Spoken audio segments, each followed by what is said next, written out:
चोपडा ग्रामीण पोलीस स्टेशनमध्ये गेल्या 22 तारखेला घडलेल्या एका धक्कादायक घटनेमुळे पोलीस दलाची प्रतिमा मलिन झाली आहे।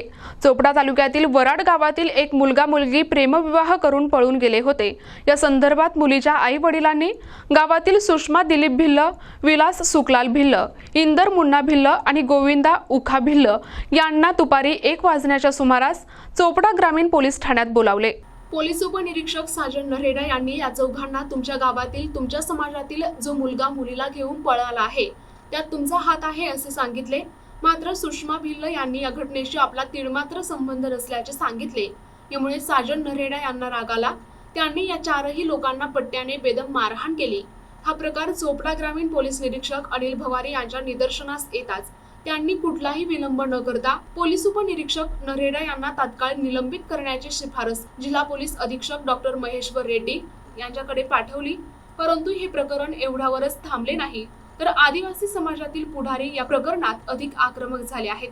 त्यांनी जिल्हा पोलीस अधीक्षक डॉक्टर महेश्वर रेड्डी यांना निवेदन देऊन पोलीस उपनिरीक्षक साजन नरेडा यांच्यावर रीतसर गुन्हा दाखल करून त्यांना अटक करण्याची मागणी केली आहे। काय प्रकार घडलेला ग्रामीण पोलीस स्टेशनला की लैंगिक छळ झाल्याची तक्रार त्यांनी केलेली आहे आपल्याकडे।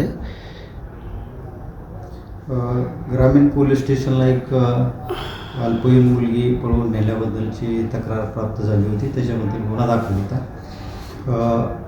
मुलीचे जे नातेवाईक होते त्यांनी एक 2-3 गावातल्याच एका भिल्ल समाजाचे त्या मुलावर संशय व्यक्त केला होता, त्यासाठी त्याला चौकशीला आणलं होतं। चौकशीला आणल्यानंतर जे ग्रामीण पोलीस स्टेशनला नेमणूक केला होते पोलीस उपनिरीक्षक नहार्डे,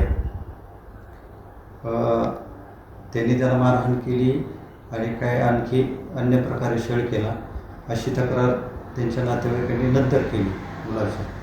त्याप्रमाणे आम्ही लगेच त्याची दखल घेतली। काय प्रकार झाला ते मुलांना विचारपूस केली आणि लगेच त्याचा कसुरी अहवाल बनवून पोलीस अधीक्षक जळगाव साहेब यांच्याकडे पाठवला। त्यावर त्यांनी SP साहेबांनी त्याची विभागीय चौकशी करण्याचे आदेश दिले आहेत। सुरुवातीला प्राथमिक चौकशी आणि त्यानंतर विभागीय चौकशी होत असते आणि सध्या त्याला निलंबित केलेलं आहे। बरं, काय प्रकार घडलेला होता तुमच्यासोबत? ते पोलिसांनी विचारत होतो तर टाईम बायले का बा मारून नाही राहिली तू, तुझ्या कानामध्ये देऊ का? लई म्हणे मनपा पट्टा मी मारतो म्हणे, दिली म्हणे। मग मला लई मारलं ते ना पट्टाकन मग आपण म्हणे तुला माहिती आहे म्हणे तुम्ही वर्गाचं नाव कुठे आहे काय आहे असं सांगितलं मालिक। माझे सैनिक आहे आणि एकलव्य समाज संघटना महाराष्ट्र राज्य जळगाव जिल्हा सदस्य आहे। तर आम्हाला ज्यावेळेस रात्री मला 22 तारखेला फोन आला आणि जे वराडचे जे कार्यकर्ते होते त्यांनी आम्हाला सांगितलं की आमच्या जे गावाचे लोक आहेत, जे मुलं आहेत, तर त्यांच्यावरती ही घटना अशी प्रकारे घडलेली आहे की अमानुषरित्या त्यांना मारहाण केली गेली आहे आणि नैसर्गिकरित्या त्यांच्याकडनं कारवाई करून घेतलेली आहे। तर हे ऐकून आम्ही सकाळी इथं आपल्या चोपडा ग्रामीण पोलीस स्टेशनला आलो होतो आणि इथं आल्यानंतर आम्ही त्यांची जी कंप्लेंट आहे, जी नोंद आहे, इथं आम्ही करून घेतली। परंतु साहेबांनी आम्हाला सांगितलं की ही जो कारवाई येते सबऑर्डिनेट अधिकारी असल्यामुळे की यांची नियुक्ती ज्या साहेबांनी केलेली आहे तर ते यांच्यावरती कारवाई करू शकतात। परंतु ती घटना होऊन आता साधारणतः 22 तारखेची घटना आहे, 23-24 आणि आजची 27 तारीख होऊन गेलेली आहे, पण अद्यापही त्यांनी आम्हाला काही म्हणजे लेखी स्वरूपात काही दिलं नाही। दुसरी गोष्ट की 23 तारखेला आम्ही या ठिकाणी सर्वजण जमा असताना या ठिकाणी आपले DYSP साहेब या ठिकाणी आले होते, पण DYSP साहेब या ठिकाणी आले असताना की त्यांनी हे विचारले नाही की ते पीडितांना माझ्यासमोर आणा की त्यांच्यावर काय बितलेली आहे की त्यांच्यावर म्हणजे त्यांच्यावर काय अन्याय झालेला आहे, तर त्यांनी त्यांच्याशी बोलणंसुद्धा केलेलं नाही। ते आले होते या ठिकाणी ग्रामीण पोलीस स्टेशनला।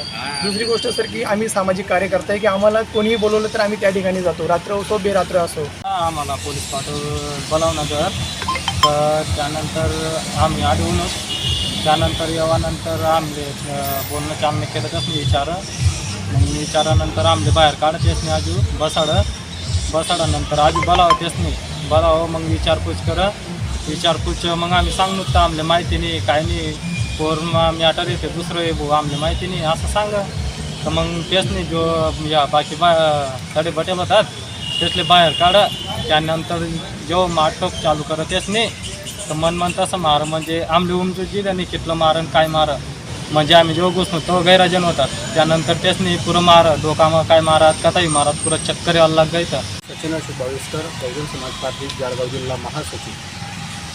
या वराड गावातील नागरिकांवर जो अन्याय झालेला आहे ग्रामीण पोलीस स्टेशन चोपडामध्ये, त्या संदर्भात आम्हाला माहिती मिळाली असता काही सामाजिक कार्यकर्ते व मी दिनांक 23 तारखेला SP साहेबांच्या कार्यालयात गेलो. SP साहेबांच्या कार्यालयात सगळ्यांना घेऊन गेलो, परंतु SP साहेब चाळीसगावला गेले होते. तर ते 4 वाजेपर्यंत येणार होते. 4 वाजेपर्यंत आम्ही तिथे थांबलो. 4 वाजेला SP साहेब आले. त्यानंतर आम्हाला अजून 1.5 ते 2 तास तिथे बसवण्यात आलं, परंतु SP साहेबांसोबत आमची भेट घालण्यात आलेली नाही. तिथून आम्ही हताश होऊन, कारण संध्याकाळी आम्हाला गाडी पण होती, शेवटची गाडी, त्याच्यामुळे आम्ही हताश होऊन तिथून निघालो आणि SP साहेबांच्या टपाल विभागामध्ये आम्ही ते निवेदनाचं पत्र तिथे दिलेलं आहे. NTV news Marathi, Chopda, Jalgaon.